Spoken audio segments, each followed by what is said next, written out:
Senua finds a unique courage to keep pushing forwards on her quest, no matter what. She sees the world differently to those around her and faces challenges others would avoid. When driven so strongly by one powerful purpose, she will do anything to rid the world of the darkness. This is her life's mission, and she will not stop until she fulfills her quest. My name is Eddie, and I have lived with psychosis for most of my life. To me, psychosis means living in a different reality, a reality that isn't shared with other people. Often living with psychosis is dark and miserable. While experiencing psychosis, I've got to hear the voice of God, the opposite, seen and spoken with angels, and been to hell itself. Recovery college and peer support really did turn my life around. I thought I would never get better, and yet here I am.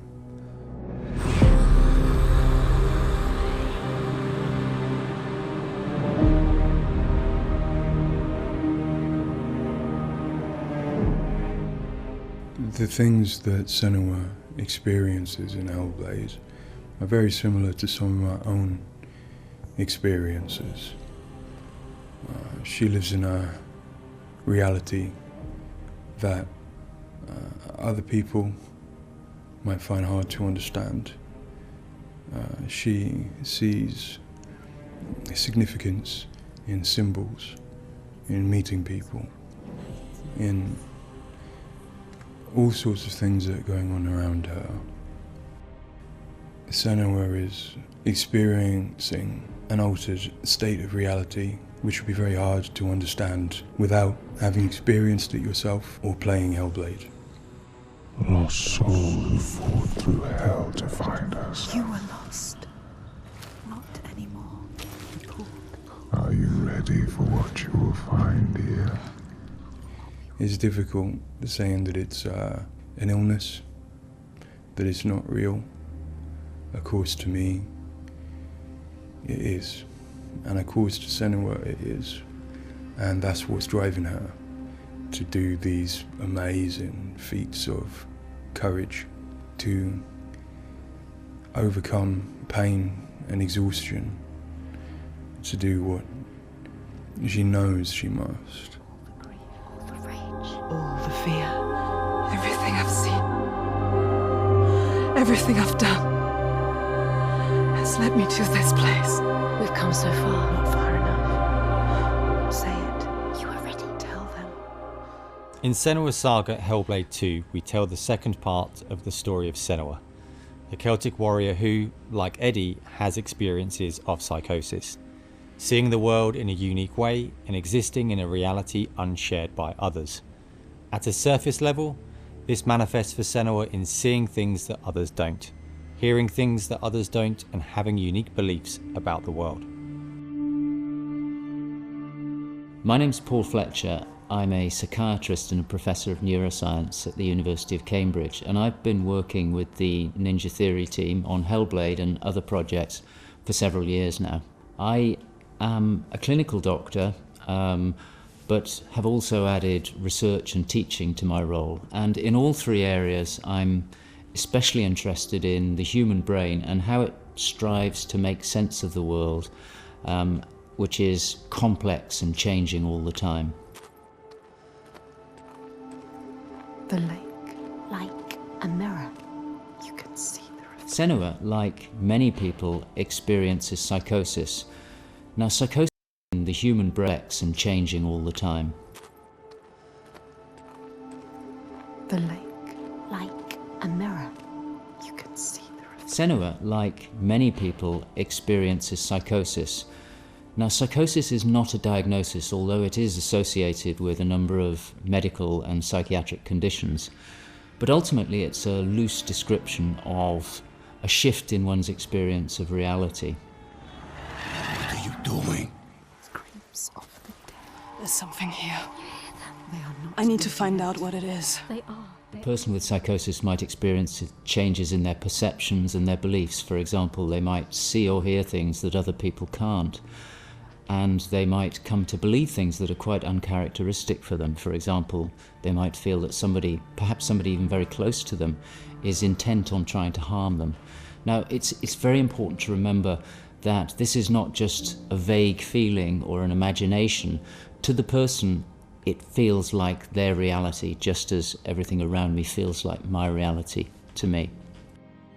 I, like many people, feel that in order to even begin to understand psychosis, we have to start with thinking about how the brain works in general, how it makes sense of the world around it. And when we do that, we're repeatedly confronted with evidence that actually it doesn't just rely on the evidence of our senses, but it actually relies on what it already knows, on its predictions, its anticipations, and its expectations. Your voices. Now that might seem like a defect. After all, why would we want to rely on what we already know rather than what the world is telling us? But if we did act simply as passive receivers, we would be completely swamped. We'd be like a newborn infant trying to make sense of the colours and shapes without any way of having a framework to try and understand those colours and shapes. Our senses are bombarded with information from the world that's rapid, it's intensive, it is noisy, ambiguous, unreliable. And if we were to try and make sense of that without imposing patterns and expectations, then it would be like trying to assemble a multi-dimensional jigsaw without knowing what the picture was on the box. Many of us think that the brain ultimately is an organ that makes predictions. It craves patterns and associations in order to make sense of the world. And without that, we are confronted with a feeling of uncertainty, of anxiety, of distress, even of fear. They're calling. Something is drawing back. Where do these predictions come from? Many of them are actually embedded in the structure of our brain, probably wired there by evolution. Many of them come from our earliest experiences as babies, trying to make sense of this new world that we're born into.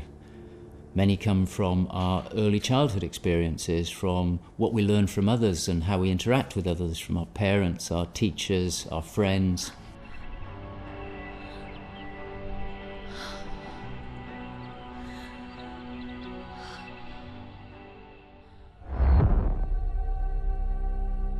We all have a feeling that we're directly in contact with an objective reality, but it's probably the case that what we experience as our constructed model of the world is a blend of the evidence of our senses, but also what we are predicting or expecting from the world.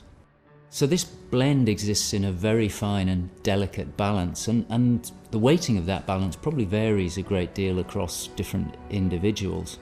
But crucially, this balance is what determines how we experience and interpret and act upon the world. And some of them are embedded in shared experiences with others, our society, our culture, our arts, even our religions and our mythologies. So for the most part, this works very well for us and enables us to make sense of the world, but it's also, being a delicate balance, it can be shifted, and it's very easy, even under the most normal day-to-day circumstances, to deviate from objective reality. A good example of this is the hollow mask illusion. All of us are familiar with a mask. We know that it depicts a face and that the inside is hollow. But when we see the mask rotating round and we see the hollow side, there is a deeper prediction, probably embedded in our brain, that facial features tend not to be hollow, that they stick out. And this deeper prediction can override our knowledge that the mask is hollow and make us actually perceive the face as sticking out at us. Despite what we know, the deeper predictions will override this. So for me and many in my field, perceptual illusions like this, which are very common, are really interesting because they tell us something fundamentally about how the brain is making sense of reality using its predictions. But more than that, for me, it's very interesting because it begins to give us a sense of how psychosis might begin to emerge. Psychosis is this experience of an altered internal construction of one's reality. And it seems feasible that this is dependent upon this balance I've talked about between predictions and evidence.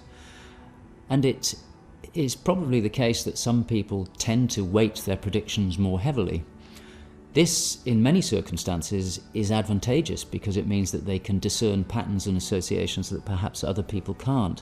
But if that balance was shifted further by different circumstances, then it may well be that they begin to construct a reality that doesn't accord with the world around them. What might cause that shift? Well, a number of things. It could be caused by stress, sleep deprivation. It could be caused by illness, neurochemical disturbances. It's also the case that our experience will change how we predict things. So a very profound experience, for example, of trauma, could powerfully change the way in which we make predictions about the world and shift us from this delicate balance into a state of psychosis. In the case of Senua, we know that from an early age she was able to discern patterns and associations that perhaps other people couldn't. And on top of that, her childhood and adolescence had a number of traumas in it. Her father was abusive and he accused her of being the cause of evil and darkness. Her mother, who had the same capabilities as she did, was actually sacrificed for the same reason. And in addition, her village was attacked by Vikings and her lover was brutally killed. And it's possible that all of these traumas would act on her natural tendencies to topple her into this psychotic experience that is depicted in Hellblade. With every defeat, the dark rot will grow and soon it will take her soul.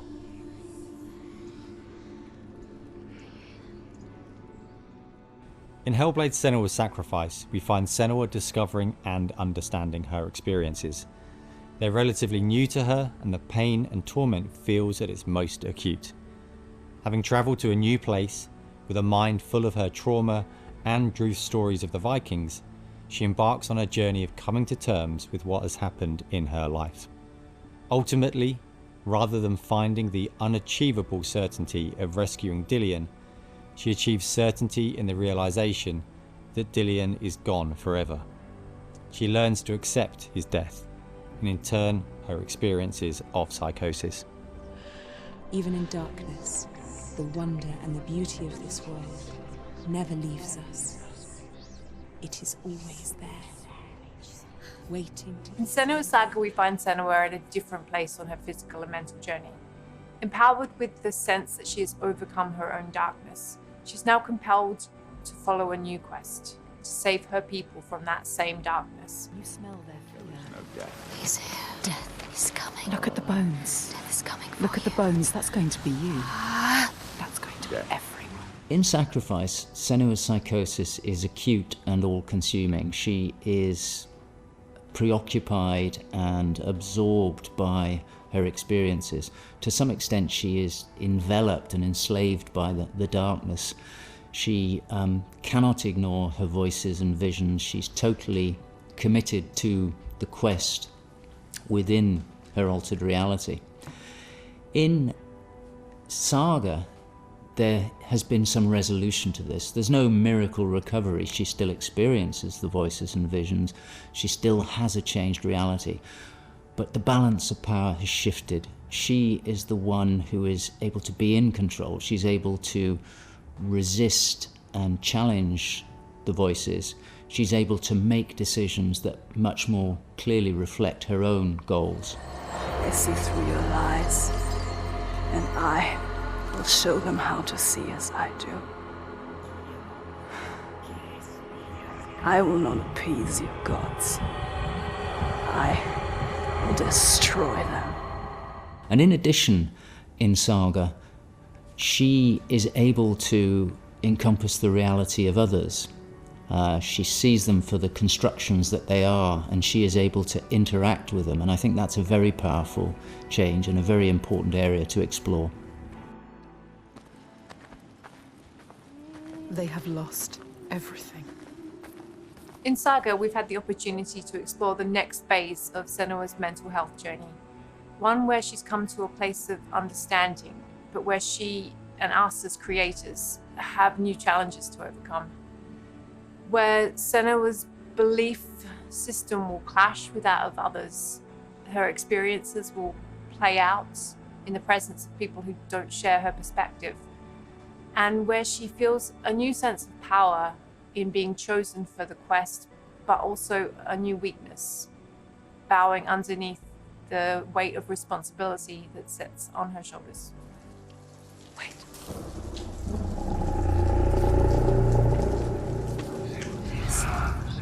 In Saga, we have once again utilized binaural audio to bring Senua's voices to life. Her furies still travel with her, but their tone has changed this time. She continues to be haunted by her father, and she starts to feel the audible presence of Icelandic myth infecting her mind. That scream. That voice. Something dark, Senua. You need to go up there. Don't let them see you coming. You need to find out. Don't let the monsters find you. You can do this, Senua. To hear the world as Senua does, we spend time with people with lived experiences of psychosis, and also with Paul Fletcher. This made a strong basis of what it is to hear voices, what they say, how they sound, how they change or react to external stimulus. And this paired with all we learned from the first game, Hellblade Senua's Sacrifice, led us to create Senua's own sonic version of reality. To me, it's a privilege to sit in a room to play our game, and as we progress, hear their comments, thoughts and suggestions. Each one provides a different perspective, and I find especially inspiring and humbling to hear from Eddie his own experiences. Especially, I find he has a way of putting very complex emotions, situations, in a very simple yet poetic way, and it's really inspiring for me when I'm thinking in Senua's journey. We use binaural audio to bring 3D space in the headphones. This allows to experience the voice hearing and other sounds with a physical sense. Also extremely important is the performance of the voices, and for that we have been collaborating with Helen and Abby, our Furies. They are the most prominent voices of Senua. The way we perform is important as well, allowing for freedom, movement, creative input from Helen and Abby, and also important to have with them conversation and spend time talking about the journey of our character.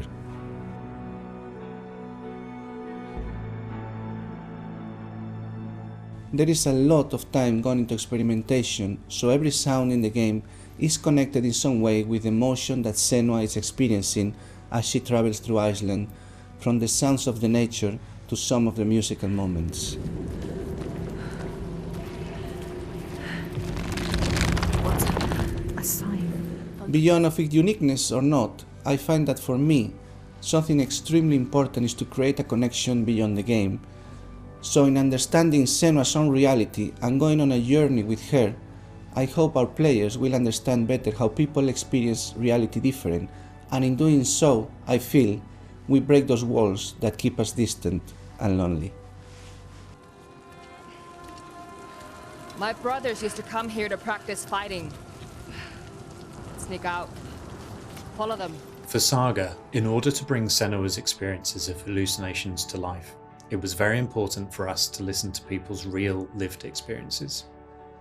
It was then a case of thinking about how Senua's world and reality might look when faced with these types of examples. This would have been impossible without Paul Fletcher and amazing people like Eddie and Kathy, who've been so open and honest about what they have been and do go through on a day-to-day basis. I think it takes real strength to be able to talk about such personal things to a new group of people. On the visual side, we have lent into things like repeating fractal geometry shapes, cymatic patterns, with lighting and post-processing changes to all help reflect the current feelings of Senua. and hopefully, when combined with the audio and gameplay, the player will get a sense of what we are aiming to achieve. Just like before. No, this cannot happen again. You couldn't do anything. We have to stop it happening. Face it. You need to face it. Focus. You need to look at it. In Sacrifice, we saw a story of Senua's suffering at the hands of her experiences. In Saga, we're telling a more nuanced story of the next step on her journey. One where she has found a greater balance, but where her experiences are just as strong. Where rather than being a victim to her experiences of psychosis, she is driven by them on a path that only she sees. Bringing sin with you. The gods cannot be killed. One thing that I find very exciting in Saga is that there's an attempt to explore something that is really neglected in my field, which is the experience of a dual reality that some people have. People who have had Senua's types of experience have spoken to me about this feeling that they have their own reality, but they also recognize the reality that others experience, and it can be very confusing, it can be disorientating. And it's exciting to me that the game contains an explicit attempt to portray this experience of dual realities, and I think it'll be very interesting to see how people respond to that. It's amazing what has been done and what's been portrayed. I think it's really difficult to turn words into what other people might be seeing, but I think I'm always blown away by what Ninja Theory come up with for their games, and I'm really stunned at the quality of, you know, the things that she sees and the sounds of the voices that she has. I think they're pretty realistic. She's getting closer. Yes, she can feel it. I hope that the game will help people who maybe don't understand psychosis or don't know very much about it to start with. I think by experiencing some of what they will do in the game, I think it brings to life a little bit of what it's like to have psychosis, and I think hopefully people will learn from it. Now I'm working as a peer support worker, and what that means is that in my case, in the job that I have in my role, it means that I go to see my people, to see my peers. We talk about how things have been. The way that Hellblade has captured the experience of psychosis is nothing like I've ever seen before in terms of its realism, in terms of its fairness to people like me.